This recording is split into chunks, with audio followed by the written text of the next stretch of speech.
सर्वेभ्यः नमो नमः। अद्य अहं डॉक्टर अनिल कुमार शर्मा, प्राध्यापकः राजकीय वरिष्ठ उपाध्याय संस्कृत विद्यालयः विराटनगरम्। प्रिय छात्राः, अद्य अहं महाकवि भर्तृहरि विरचितं यत् शतकत्रये यत् नीतिशतकमस्ति तस्य भूमिकां वयं पठामः। संस्कृतं नाम दैवी वागन्वाख्याता महर्षिभिः। दण्डी महोदयस्य एतत् कथनमस्ति कि संस्कृत नामधेया देवी वाक् इत्युक्ते देववाणी या महर्षिभिः अनूनं पश्चात् आख्याता कथिता। पूर्वं तु देवैः कथिता, पश्चात् महर्षिभिः आख्याता। सा संस्कृतवाणी अस्ति। संस्कृतभाषा सर्वासां भाषाणां जननी, देवभाषा श्रेष्ठभाषा चेति ख्याता, प्रसिद्धा अस्ति। एतैनाम्भिः प्रसिद्धा। अस्यामेव भारतीय संस्कृतेः अर्थात् संस्कृतभाषायामेव भारतीय संस्कृतेः प्राणभूताः वेदोपनिषद रामायण महाभारत पुराणादयः ग्रन्थाः संरचिताः विद्यन्ते। संस्कृत भाषायामेव वेदाः, उपनिषद ग्रन्थाः, रामायणं महाभारतं पुराणादयः 18 पुराणानि उपपुराणानि सर्वे ग्रन्थाः सम्यक् प्रकारेण रचिताः विद्यन्ते। संस्कृत साहित्यं द्विप्रकारकं द्विविधमस्ति, वैदिकं लौकिकं च। वेदोपनिषदः वैदिक साहित्ये समायान्ते। वेदाः उपनिषदश्च वैदिक साहित्ये समायान्ते। ब्राह्मणग्रन्थाः, आरण्यकाः एते सर्वे। लौकिक साहित्यस्य काव्यस्य आरम्भः आदिकवि महर्षि वाल्मीकि रचितात् रामायणात् एव अभवत् इति सर्वप्रसिद्धम् अस्ति एव। काव्यं द्विविधं भवति, दृश्यं श्रव्यं च।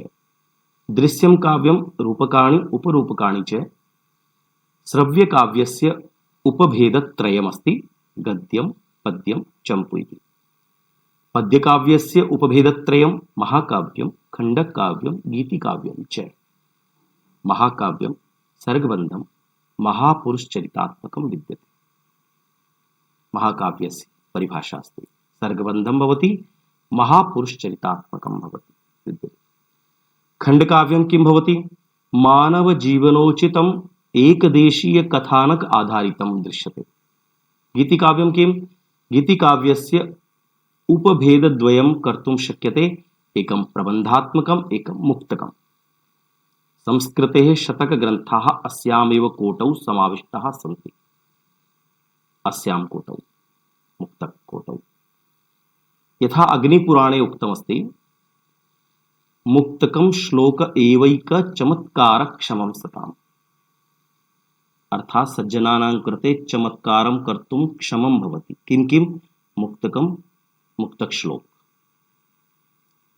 स्वच्छन्द ये श्लोकाः सन्ति, मुक्त यत्र प्रबन्धादि विषये कश्चन विशेषः नियमः नास्ति, मुक्त स्वतन्त्रं विषयं प्रतिपादयन्ति, तादृशाः मुक्तक श्लोकाः एव सज्जनानां चमत्कारं कर्तुं क्षमाः भवन्ति, समर्थाः भवन्ति। यत्र हृदयाल्लाधाः श्लोकाः विद्यन्ते। सैहृदय ऐहृदय आह्लादाः, अर्थात् सर्वान् आह्लादयन्ति तादृशाः श्लोकाः अत्र विद्यन्ते। तत् काव्यं मुक्तकाव्यं कथ्यते। ध्वन्यालोके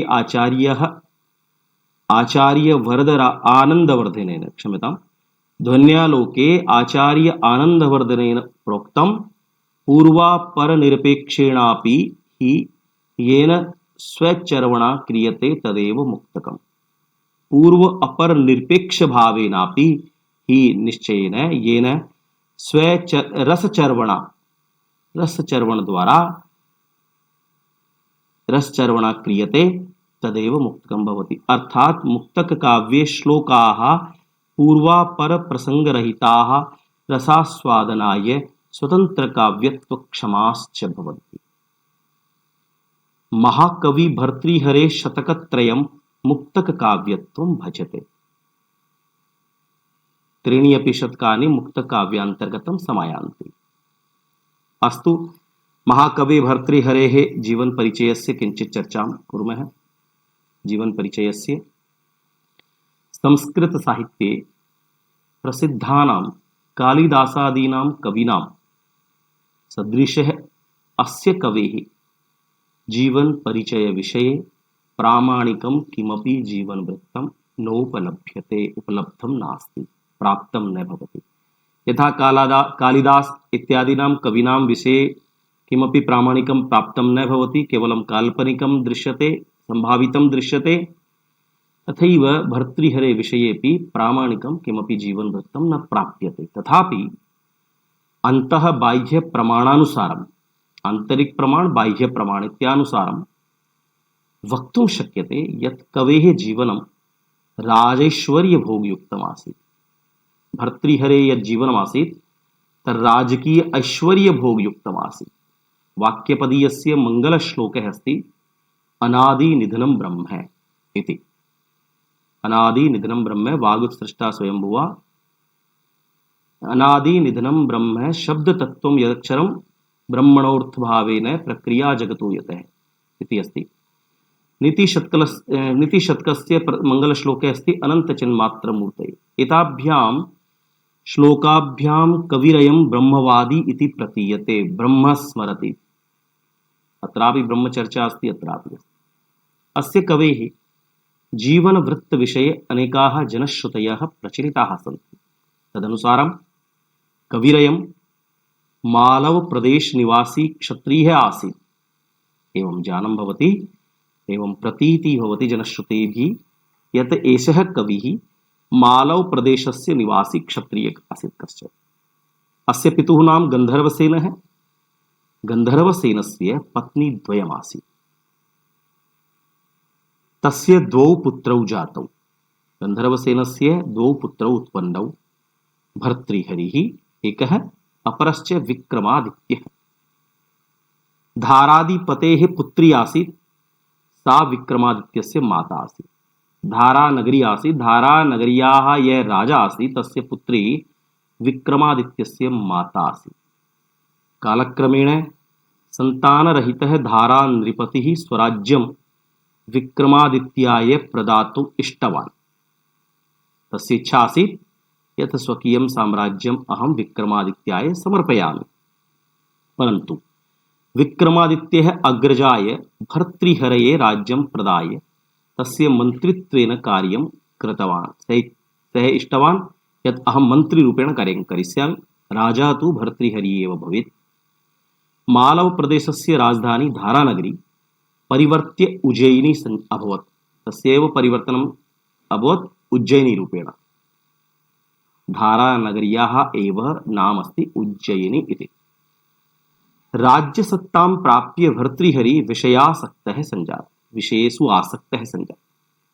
एकदा प्रेयसी कथनेन, प्रेमिकायाः कथनेन कुपितः सन् भर्तृहरिः विक्रमादित्यं राज्यात् बहिष्कृतवान्। स्वकीयम् अनुजं राज्यात् बहिष्कृतवान्, बहिष्कारं कृतवान्। भर्तृहरे जीवनस्य एका महत्वपूर्णा घटना अस्ति। एकदा केनचित् ब्राह्मणेन यतिना वा नृपाय भर्तृहरये एकम् आयुवर्धकं दिव्यं फलं दत्तम्। अर्थात कश्चन यतिः भर्तृहरये आयुवर्धकं दिव्यं फलं दत्तवान्। तत् फलं नृपः स्वयं न खादितवान्, अपितु स्वयं न खादित्वा स्वप्रियपत्नी पद्माक्षै, अथवा तस्यैव नाम आसीत् अनङ्गसेना, अथवा तस्याः एव नाम आसीत् पिङ्गला, तस्यै पिङ्गलायै अथवा अनङ्गसेनायै, अथवा ये नामानि सन्ति पिङ्गलाया एव प्रदत्तवान्। स्वयं न खादितवान्, अपितु पत्नी दत्तवान्। सा किं कृतवती? तत् फलं स्वप्रियतमाय, तस्याः पिङ्गलायाः कश्चन अन्यः प्रियतमे आसीत्, तस्मै प्रियतमाय, तस्य नाम आसीत् बलाध्यक्ष, सेनाध्यक्ष आसीत् सेनापति। बल नाम सेना, तस्य अध्यक्ष आसीत् सेनापति। तो तस्य प्रियतमे आसीत् कश्चन सेनापति, तस्मै सेनापतये दत्तवती। सः बलाध्यक्ष अपि प्रेमिका वेश्यायै अयच्छत्, अर्थात सः बलाध्यक्षः अपि सेनापति अपि काचित् वेश्या आसीत्, तस्यै वेश्यायै, सा प्रेमिका आसीत्, तस्य सेनापतेः प्रेमिका आसीत् काचित् वेश्या, तस्यै वैश्यायै प्रेमिकायै तत्फलं दत्तवान्। सा वेश्या किं कृतवती? तत्फलं महाराजाय भर्तृहरये प्रदत्तवती। सा चिन्तितवती मम जीवनं तु नरकीयम्, एतस्य फलस्य सदुपयोगः नृपाय एव इति विचार्य सा पुनः तत्फलं भर्तृहरे प्रदत्तवती। तत्फलं विलोक्य, तत्फलं पुनः तस्य नृपस्य समीपे आगतः, अतः तत्फलं विलोक्य नृपः चकितः अभवत्। आश्चर्यं तु सञ्जातः एव, भवति एव। अनन्तरं सम्पूर्णं रहस्यं विज्ञाय ज्ञात्वा सः नृपः दुःखितो सञ्जातः, बहु दुःखं प्राप्तवान्। पश्यतु संसारः कीदृशः, यत् फलम् अहं पत्नी दत्तवान्, तत् फलं सा पत्नी अन्यस्मै दत्तवती, सः अन्यस्यै दत्तवान्, सा अन्या मह्यं पुनः दत्तवती। प्रसङ्गेऽस्मिन् अयं श्लोकः विरचितः अस्ति। यां चिन्तयामि सततं मयि सा विरक्ता, साप्यन्यमिच्छति जनं स जनोऽन्यसक्तः, अस्मत्कृते च परितुष्यति काचिदन्या, धिक्तां च तं च मदनं च इमां च मां च। बहुत उत्तमः श्लोकः। यां सततम् अहं चिन्तयामि, राजा सम्पूर्णमपि प्रसङ्गम् अस्मिन् श्लोके वदति कि यां सततम् अहं चिन्तयामि, सदा यस्याः चिन्तनं करोमि, यत् सा मयि विरक्ता अस्ति, कि सा मयि प्रेम करोति, सा अपि अन्यमिच्छति, सा मम पत्नी अन्यम् अर्थात् सेनापतिमिच्छति, साप्यन्यमिच्छति जनम, सा अन्यम जनमिच्छति, सेनापति जनमिच्छति, स जनो अर्थात् सेनापति अपि अन्यसक्तः, अन्यगणिकायाम् आसक्तः अस्ति, अस्मत् कृते अस्माकं कृते परितुष्यति काचिदन्या, सा गणिका अस्माकं कृते तोषं धारयति, प्रसन्ना अस्ति, अतः सा अस्माकं कृते आनयति तत्फलम्। अतः तां च धिक्, पत्नीं धिक्, धिक्कारस्तु, तं च पत्न्याः यः प्रेमी अस्ति सेनापति, तं धिक्कारः, मदनं कामदेव, एक काम है अत्र कारणम, अतः मदनं च धिक्, इमाम एताम गणिकायै, या सा गणिका स्वकीय प्रेमी स्वयं अखादित्वा मह्यमानितवती, इमां च धिक् मां च, और मम सदृशं नृपम अपि धिक्कारस्तु, दुःखी दुःखं प्राप्नोति। अनन्तरं राजा नृपः भर्तृहरिः अनुजाय विक्रमादित्याय राज्यं समर्प्य वैराग्यं गृहीतवान्। कि कः कस्मै स्निह्यति, कः कस्मिन् स्निह्यति, कः केन सह प्रेम करोति, सर्वं व्यर्थम् इति विचार्य सः वैराग्यं गृहीतवान्, राज्यम् अनुजाय समर्पितवान्। योगिराजस्य गोरखनाथस्य शिष्यत्वं गृहीत्वा योगसाधनाम् अकरोत्। ततः भगिनीपुत्रेण गोपीचन्देन सह, भगिन्याः पुत्र आसीत् भागिनेयः, तस्य भागिनेयेन सह तीर्थानि भ्रमित्वा समाधौ लीनः सञ्जातः। अस्य कवेः कृतित्वं यदि वयं पश्यामः तो मुक्तकाव्यत्रयम् अस्य अस्ति, नीतिशतकं, शृङ्गारशतकं, वैराग्यशतकं। नीतिशतकस्य परिचयं वयं पठामः। अस्मिन् नीतिशतके प्रतिपाद्यश्लोकाः लोकव्यवहारोपयोगिनः सन्ति, लौकिकव्यवहारे उपयोगिनः सन्ति। कश्चन मनुष्यः एतान् श्लोकान् पठित्वा नैतिकसिद्धान्तान् सद्गुणाञ्च स्वजीवने समाचर्य सत्पुरुषः भवितुम् अर्हति। वर्तमाने काले वयं पश्यामः, प्रियछात्राः, वर्तमानसमये सर्वत्र व्यभिचाराः एव दृश्यन्ते, श्रूयन्ते, व्यवह्रियन्ते च। अतः यदि नैतिकसिद्धान्तानुगुणान् सद्गुणान् प्रख्यापयन्ति ये श्लोकाः, तान् श्लोकान्, नीतिश्लोकान् यदि वयं सर्वान् जनान् पाठयामः, सर्वान् बोधयामः, तर्हि निश्चयेन एतस्मिन् कलियुगे सर्वं पापं नष्टं भवितुम् अर्हति। अतः मनुष्यः सत्पुरुषः भवितुं शक्नोति। नीतिशतकमिदं मुक्तकाव्यमस्ति। कविना बहुविधाः प्रसंगाः सुवर्णिताः, यथा सद्गुणानां महिमा, नीचजनस्य दुष्टता, मूर्खस्य जडता, विद्यायाः महत्त्वं, विवेकहीनजनस्य अधोगतिः कथं भवति, धनस्य महत्ता, सत्सङ्गते किं महत्त्वमस्ति, परोपकारस्य महत्त्वं च, एतत् सर्वं मुख्यतया अत्र वर्णितमस्ति। नीतिशतकमिदं सर्वश्रेष्ठं नीतिप्रधानम् उपदेशात्मकं व्यावहारिकं च अस्ति, व्यवहारयोग्यं च अस्ति। बहुवर्षेभ्यः पूर्वं यत् उक्तं भर्तृहरिणा तत् अद्यापि प्रासङ्गिकं दृश्यते। रचनेयं संस्कृतसाहित्यस्य अमूल्यनिधिस्वरूपा विद्यते। सत्यमुक्तं जयन्ति ते सुकृतिनो रससिद्धाः कवीश्वराः, नास्ति येषां यशः काये जरामरणजं भयम्। ते सुकृतिनः अर्थात सुकर्माणः, रसे सिद्धाः रस प्रयोगे सफलाः, कविश्रेष्ठाः, जयन्ति जयम् उत्कर्षं लभन्ते प्राप्नुवन्ति, येषां यशकाये यशरूपी शरीरे जरामरणजं भयं नास्ति। जराजन्य भयं, वृद्धावस्थाजन्य भयं नास्ति, मृत्युजन्य भयं नास्ति।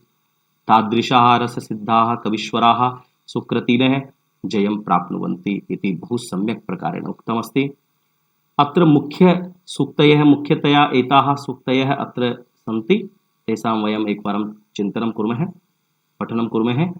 प्रकृतिसिद्धमिदं हि दुरात्मनां, सेवाधर्मः परमगहनो योगिनामप्यगम्यः, छायेव मैत्री खलसज्जनानां, प्रायेणाधममध्यमोत्तमगुणः संसर्गतो जायते, स्वभावः एवैष परोपकारिणां, सन्तः स्वयं परहितेषु कृताभियोगाः, निजरिधि विकसन्तः सन्ति सन्तः कियन्तः, न निश्चितार्थात् विरमन्ति धीराः, मनस्वी कार्यार्थी गणयति न गणयति दुःखं न च सुखं, सर्वेषामपि सर्वकारणमिदं शीलं परं भूषणं, न्याय्यात् पथः प्रविचलन्ति पदं न धीराः, लोकाः पश्यते दैवमेव हि नृणां वृद्धौ क्षये कारणम्। अत्र भाग्यस्य चर्चा अस्ति। प्रायो गच्छति यत्र भाग्यरहितः तत्रैव यान्त्यापदः, यत् पूर्वं विधिना ललाटलिखितं तन्मार्जितुं कः क्षमः, काले फलन्ति पुरुषस्य यथैव वृक्षाः इत्यादयः दिग्दर्शनरूपेण लिखितमस्ति। अन्य सूक्तयः अपि भव्यः सूक्तयः अपि अत्र ग्रन्थे पठिताः सन्ति। संस्कृतवाङ्मयादर्शः प्रथमो भागः कनिष्ठोपाध्यायकक्षायां पाठ्यते। तत्र नीतिशतकस्य एकतः 50 श्लोकाः सन्ति। संस्कृतवाङ्मयादर्शः द्वितीयो भागः वरिष्ठोपाध्यायकक्षायां पाठ्यस्यते। अस्मिन् पुस्तके 51 श्लोकतः 100 पर्यन्तं श्लोकाः सन्ति। सर्वे श्लोकाः छात्राणां नैतिकमूल्यवर्धकाः सन्ति, अतः एतेषां श्लोकानाम् अत्यन्तं महत्त्वमस्ति। सर्वैः ध्यानेन एतेषाम् अध्ययनं करणीयं। वयं क्रमशः अग्रिम कालांशमध्ये क्रमशः एक श्लोकशः व्याख्यां कुर्मः। सर्वथा एतेषां सम्यक् प्रकारेण अध्ययनं कुर्मः। अस्तु, पुनः मिलामः। सर्वेभ्यः नमो नमः।